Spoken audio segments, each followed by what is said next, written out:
The candle that never burns out. Welcome to the candle that never burns out, where flames flicker endlessly without fuel or wind. These aren't just ordinary candles. They are eerie beacons, igniting in forgotten tombs, abandoned churches, and deep forests. Flames that don't just light the dark, but summon something far more unsettling. Join us as we uncover 5 chilling tales of these haunted flames, where the fire never dies, but the souls it calls never rest. Story 1. The Crypt Candle of Ludlow, England, 1810. In the heart of Ludlow, England, the year was 1810, when a seemingly ordinary task would uncover a mystery so chilling it would defy all explanation and haunt the small town for years to come. The town's old abbey had fallen into disrepair, and after decades of wear, the church's leaders decided it was time for a renovation.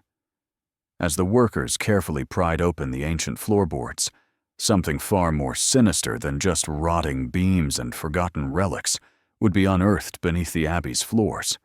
A sealed crypt that had been hidden away from the world for centuries. With a groan of rusted hinges, the crypt was opened. It revealed nothing but silence and shadows, the air thick with centuries of dust and decay. Amongst the bones and broken remains of the long dead, something out of place caught the eye of the men. In the very center of the crypt, standing undisturbed, was a single candle. Not a relic or a piece of forgotten history, but a candle still burning. The flame flickered gently, casting an eerie glow in the otherwise pitch-black crypt.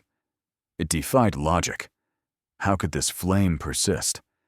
The crypt had been sealed for centuries, its very air suffocating with the absence of oxygen. There was no source of fuel. And yet, here it was, burning, steady, and warm, as though it had been lit just moments ago. The workers stood frozen, watching in disbelief as the candle flickered in the cold, silent chamber, as if mocking their understanding of the laws of nature. One of them, a man named Thomas Milner, his curiosity overpowering his caution, stepped forward. He reached out toward the flame, perhaps to extinguish it, or to understand the unnatural fire. But as his fingers drew near, something inexplicable happened. The flame, the candle's small, steady flicker, suddenly leapt toward him. In that instant, Thomas Milner cried out in horror, a look of pure terror flashing across his face. He collapsed to the cold stone floor with a sickening thud. The workers rushed to him, but it was too late. Thomas Milner was dead. The cause was not fire or burns, but something far more horrifying. A massive hemorrhage in his brain. An event so violent it tore through the very tissue of his mind. His face was locked in an expression of sheer terror, his eyes wide in a permanent, frozen scream. The autopsy was inconclusive, revealing no known cause for the catastrophic injury. There was no trace of poison, no physical trauma. The only thing the doctors could agree upon was that his death was somehow unnatural. The priest overseeing the renovation, Father Joseph Hargrove, was summoned to the crypt to provide guidance, though the horror of the scene left him shaken. He instructed the workers to reseal the crypt, locking away its dark secret once again. But as the heavy stone doors began to close, Father Hargrove did something strange. With trembling hands, he took the church ledger and wrote down a single chilling line. "Let that which burns without God burn alone." The crypt was sealed once more, and the town of Ludlow would carry on. But the question lingered. What was the true nature of the candle that had burned so defiantly, so unnaturally, in the heart of the crypt? Was it a sign of something evil? Something far older and darker than the town could comprehend? Over the years, stories of the Ludlow crypt and its cursed candle would spread far and wide, filling the town's history with fear and intrigue. People would claim to hear faint whispers of a burning flame in the dead of night, Others swore they saw flickers of light dancing through the abbey's windows when no one was inside. Some would even claim to have felt a chill, an unnatural cold, whenever they passed by the site. But the real question remained unanswered. What was the purpose of the candle? Why had it been burning in the sealed crypt for centuries? And most importantly, what had driven Thomas Milner to reach out and meet his untimely death? Could the crypt have been more than just a tomb for the dead? Perhaps it was a prison, a place to lock away something much darker than mere human remains. In the years that followed, the abbey was left to crumble in peace, and the crypt remained sealed, its secrets buried deep beneath the earth.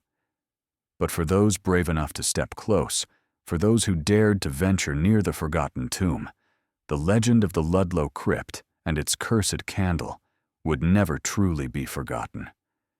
The town would forever whisper of the strange, unholy flame that burned where no fire should ever burn, and the man who died trying to understand it. And somewhere, deep beneath the old stone floors of Ludlow Abbey, the candle still burns. Perhaps not in the physical sense, but in the dark corners of the mind, where all the things we refuse to understand slowly smolder in the shadows. Story 2. The Forest Flame of Tunguska, Siberia, 1921. In the vast, frozen wilderness of Siberia, something truly bizarre was about to be uncovered. Something that would make even the most hardened scientists question their understanding of reality. It was 1921, and the infamous Tunguska explosion, which had devastated thousands of square miles of forest in 1908, was still fresh in the minds of those who survived the catastrophe. But it wasn't just the explosion that would leave a haunting legacy.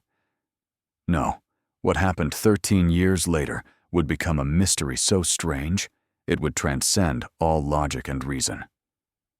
A Soviet survey team was sent to the blast zone, an area still scarred by the event, an area where trees had once stood tall, but now nothing remained but blackened earth, twisted metal, and shattered remnants of the natural world. It seemed as if time had forgotten this place, and nature itself had abandoned it. The team's task was to take measurements, gather data, and document the destruction that still haunted this barren, desolate stretch of land. But nothing could have prepared them for what they would find.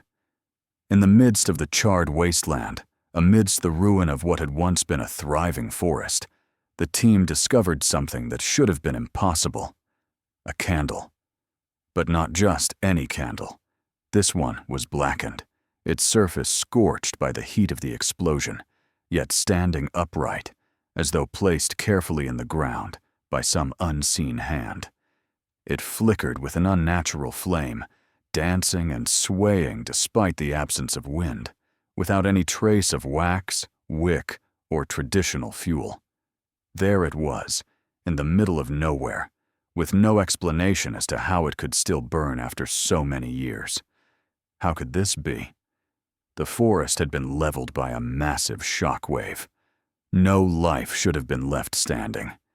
Yet here, in the midst of the scorched earth, was this flame, impossible, unreal. The survey team, startled and unnerved, did what they could only do.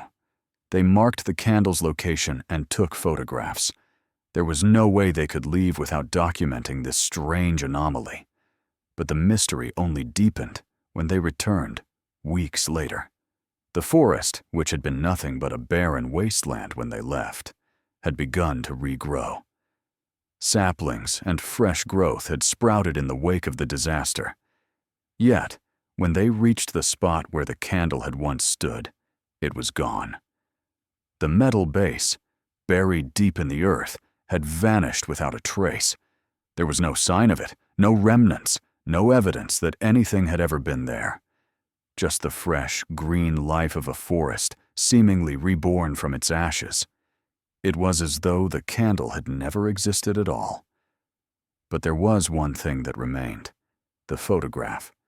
the single image they had taken before the candle had disappeared. The photograph, though, was more than just a record. There was something eerie about it, something unsettling about the way the flame flickered in the picture, and the photographer, who had captured the only evidence of the forest flame, would become part of the mystery himself. Weeks after the survey team returned from the site, the photographer disappeared. His name was lost to history, but his fate became as strange and terrifying as the phenomenon he had witnessed. His tent, found during a later mission, was discovered in a state of horror. It had been melted from the inside.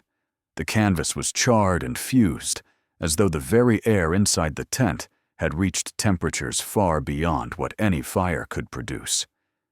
There were no traces of the photographer, no signs of struggle, and no explanation for how or why his tent had been reduced to a molten heap of twisted fabric. The only thing that remained was the photograph he had taken, the one and only proof that the candle had ever existed. But that single photo, with its flickering, unnatural light, became a chilling reminder of the strange, unexplainable forces that seemed to haunt the Tunguska region.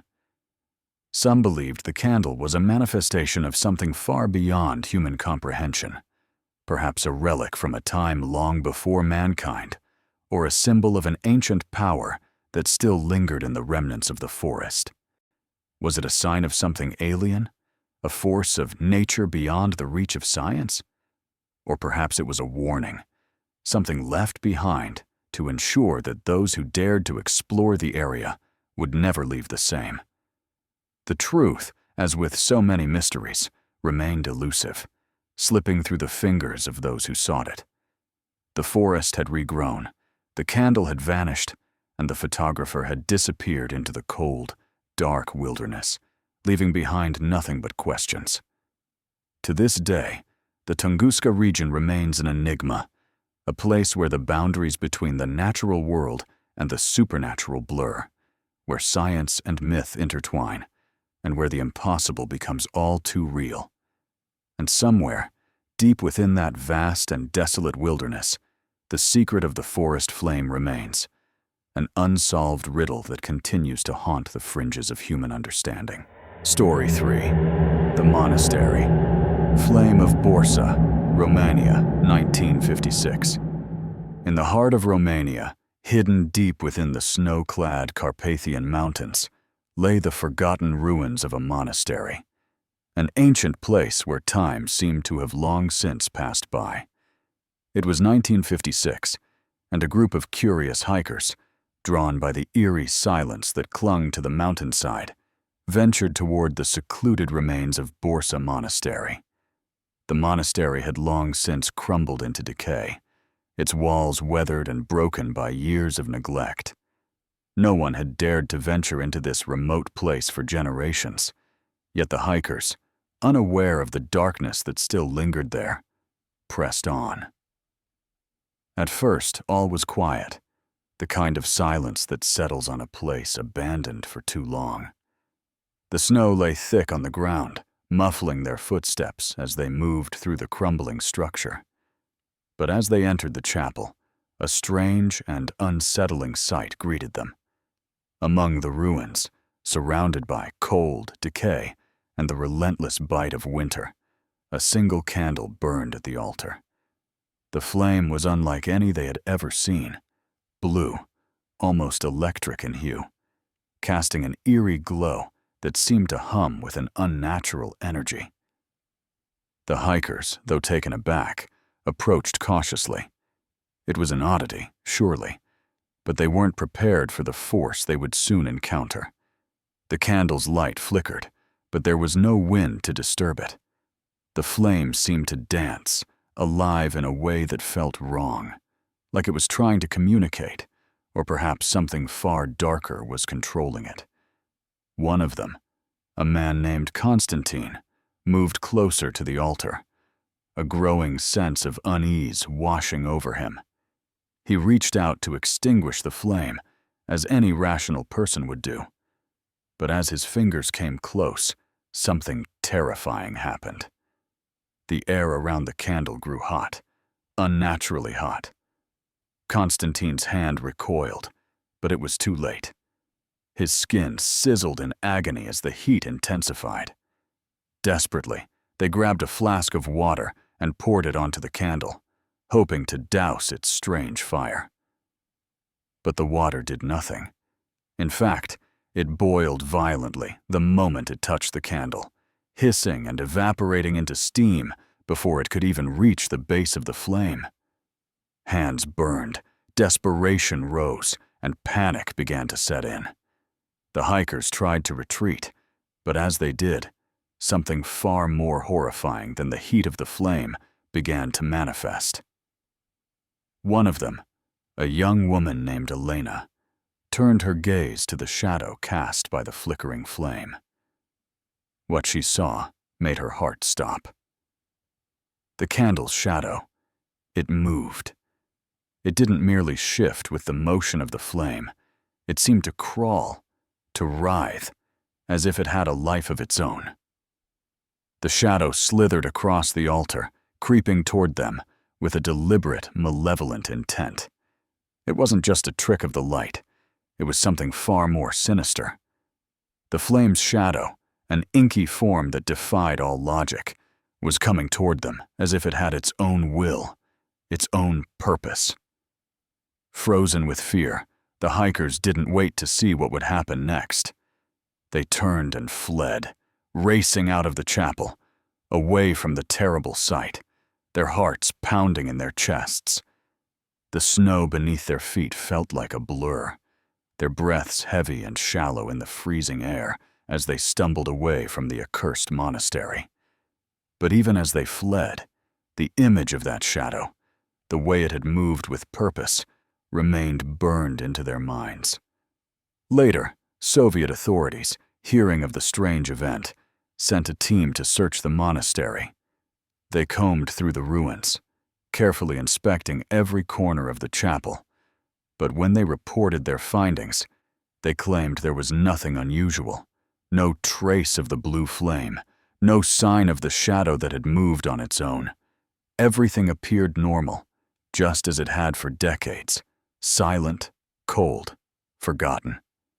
Yet something about their report seemed off. The truth was, no one had returned to the monastery since that day. It was as though the place itself had been cursed, sealed off by a dark force, an ancient presence that lurked in the ruins. The monks who once called Borsa Monastery home had long since vanished, their fates a mystery. Perhaps they had known something the hikers could never hope to understand. Perhaps they had encountered the same cursed flame, the same malevolent shadow that now haunted the chapel, and had left in fear of what they had unleashed. To this day, the ruins of Borsa remain empty, untouched by time and progress. It is said that the place is still haunted by that same eerie blue flame, flickering in the silence of the snow-covered ruins, its shadow still creeping, still waiting for those brave or foolish enough to venture too close. For those who do, the danger is real, and the monastery's curse will not be easily escaped. The flame of Borsa is not just a fire, it is a warning, a dark reminder of the horrors that linger in the forgotten corners of the world. Story 4. The Candle Room of Saint-Gilles, France, 1893. In the quiet village of Saint-Gilles, France, there existed a legend that had been passed down through generations. It was a story spoken in hushed tones, a tale whispered between the old walls of the convent that had stood for centuries. The local people spoke of a forbidden room, hidden beneath the ancient convent, a room so mysterious and terrifying that even the nuns who lived there refused to speak of it openly. They called it La Chambre des Lueurs, the Room of Glows. No one knew what it contained, and no one dared to ask. Only one person in the convent had the key, the abbess herself. The room's mystery was the subject of many rumors. Some believed it was a place where dark secrets were kept. Others thought it might be cursed, hiding some unholy force deep within its walls. The abbess was the only one allowed entry, and she guarded it jealously, ensuring that no one ever ventured inside. But curiosity, as it often does, eventually led someone to take a dangerous step. A novice, a young woman by the name of Marie, had always been intrigued by the abbey's many mysteries. She was devoted, yes, but also restless and filled with a hunger for answers. The whispers of the room beneath the convent had plagued her thoughts for months, and as the days passed, the temptation grew unbearable. One evening, while the abbess was away, Marie found herself standing outside the abbey's worn wooden door. The key was there, hanging on a chain, hidden in a place only the abbess knew. Her hands trembled as she took it, slipping it from its resting place with the swiftness of someone who had been waiting for this moment. With the key in hand, she made her way to the forbidden room. As she descended the narrow stairs, her heart pounded in her chest. The air grew colder the closer she came to the door, and when she finally unlocked it, the ancient wood creaked open with a sound that seemed to echo through the dark corridors of the convent. Inside, Marie's eyes struggled to adjust to the dim light, but what she saw made her blood run cold. The room was unlike any place she had ever seen. Hundreds of candles floated in the air, their flickering flames casting an eerie glow across the room's stone walls. But there was something utterly unnatural about them. There was no smoke rising from the flames, no scent of burning wax, and, most unsettling of all, there was no heat. The candles hung suspended in midair, as if by some invisible force, their flames dancing with a life of their own. Marie stood frozen, her mouth dry, her breath caught in her throat. The sight was so impossible, so otherworldly, that her mind could scarcely comprehend it. The room was alive with an energy that seemed to hum in the air. She could feel it pressing against her skin, against her very soul. The flames flickered and swayed, but they did not fall. They did not burn down. They were eternal. With a scream, Marie stumbled back, her fear breaking the spell. Her heart raced as the reality of what she had witnessed began to settle in. She spun on her heels, bolting toward the door, but when others rushed to her aid, they found the room empty, as if it had never existed at all. The candles, those hundreds of flickering flames, had vanished without a trace, leaving only the empty, cold room behind. Except for one. In the far corner of the convent, far from the room's secrets, there remained a single candle. This one was different. It was the only candle left burning, steady and unwavering. The flame flickered silently in the northern window of the church, casting a soft, ethereal light into the darkened streets of Saint-Gilles.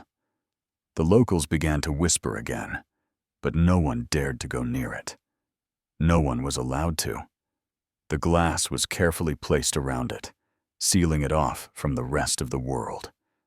The abbey's authorities made sure that no one could reach it, ensuring that the flame burned alone, separated from everything. The candle remained there, year after year, its flame never wavering, untouched by the passage of time.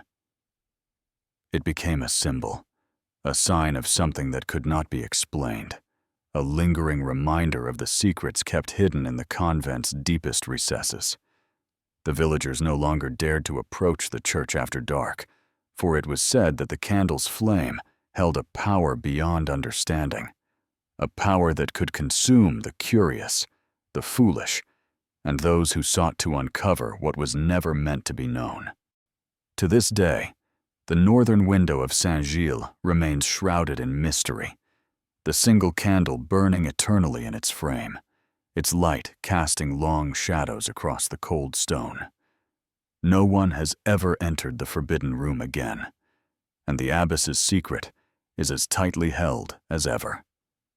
The room of glowing candles, the room that defies all logic, remains locked away in the forgotten corners of history, a place where light and darkness blur, and where the very nature of reality seems to bend under the weight of its ancient curse. And as long as the candle burns, the secret of La Chambre des Lueurs will never be revealed. Story 5. The Basement Flame of New Jersey, USA, 1997.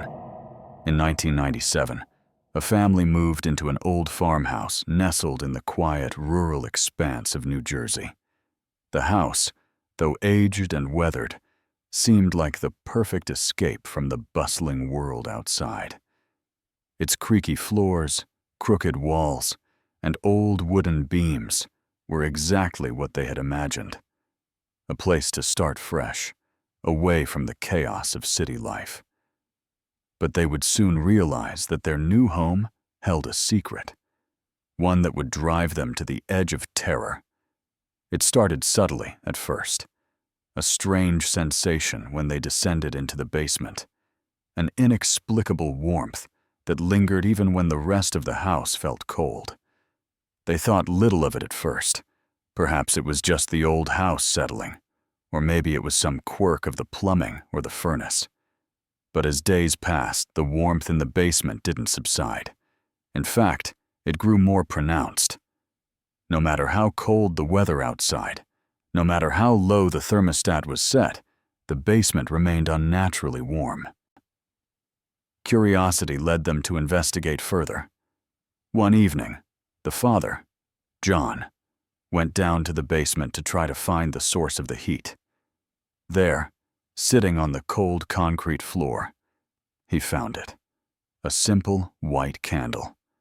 It was placed deliberately in the center of the room, its wick flickering with a steady flame. It didn't make sense. No one in the family had lit it.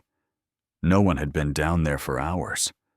The flame was burning quietly, as if it had been there for much longer than the family could recall. John thought little of it at first. Maybe it had been left there by the previous owners. Perhaps it was simply a forgotten candle that had been left behind. But as the days went by, the situation became stranger. Every time they blew out the candle, locked the basement door, and left for the night, they would return to find it relit. The next morning, there it was, burning once more, its light flickering quietly in the otherwise dark and musty basement. The family tried everything, locking the door, blowing it out, even leaving the house for days at a time. But every time they came back, the candle was lit. It was as if something or someone was deliberately keeping it burning. This strange occurrence continued for weeks, each night bringing the same unnerving discovery. The family grew more and more unsettled by the constant flicker of the candle, and despite their attempts to ignore it, the fear began to creep in. They could no longer shake the feeling that something was not right, that the candle was more than just a bizarre quirk of their new home. It was as though it was alive. One night, John, driven to the edge of his nerves, decided he would stay up. He would catch whatever was responsible for this strange phenomenon. It was midnight, the house quiet and still. The silence of the night was almost oppressive. As the clock ticked slowly toward the witching hour, John sat in the living room, listening intently for any sounds.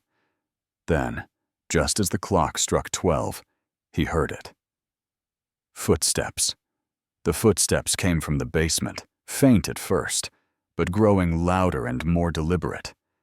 They were heavy, almost as if something, or someone, was descending the stairs. Heart racing, John grabbed a flashlight and headed for the basement. As he reached the bottom of the stairs and flicked on the light, his breath caught in his throat. What he saw wasn't a candle. It wasn't just a flame. It was a face made entirely of fire. It hovered in the center of the room, its features twisting and contorting as though it were trying to form a clear image, but always remaining distorted. Its eyes burning, its mouth opening and closing, though no sound came from it. The flames flickered wildly, shifting like a living thing, as if the face were watching him, waiting for him to make a move. The air around him grew unbearably hot, and his mind screamed for him to run, but his body froze. The face of fire seemed to leer at him, as though it were aware of his every thought, every breath. Terrified beyond reason, John stumbled backward, his mind struggling to comprehend what he was seeing. In that moment, the fire face seemed to move closer, its shape flickering and twisting in the darkness. John turned and bolted up the stairs, locking the basement door behind him. That night, sleep was impossible. His mind raced with images of that fiery face, and he couldn't shake the feeling that it was still down there, waiting. The next morning, John gathered his family and told them what he had seen. They couldn't stay another night in that house. Their fear had turned to desperation. They packed their things and left without a moment's hesitation, abandoning the farmhouse that had promised them peace, but instead had brought them terror. The house was sold shortly after, but no one ever stayed there for long. No one ever dared. Today, the farmhouse stands empty, its windows dark, its walls crumbling under the weight of time. But if you drive down the road at night, you might catch a glimpse of something strange, a flicker beneath the floorboards. The candle is still burning, its flame just as steady, just as haunting as it was all those years ago. The house is abandoned, but the fire, whatever it is, still remains, and it waits. Conclusion: what the flame remembers. As we reach the end of our journey into the mysterious world of candles that never burn out, we find ourselves standing at the crossroads of science and the supernatural. On one hand, science suggests that these eternal flames might be nothing more than an anomaly, perhaps an unknown chemical reaction, a trick of the elements, or an unexplained physical phenomenon that baffles even the most seasoned experts. But on the other hand, the stories passed down through generations speak of something far more chilling.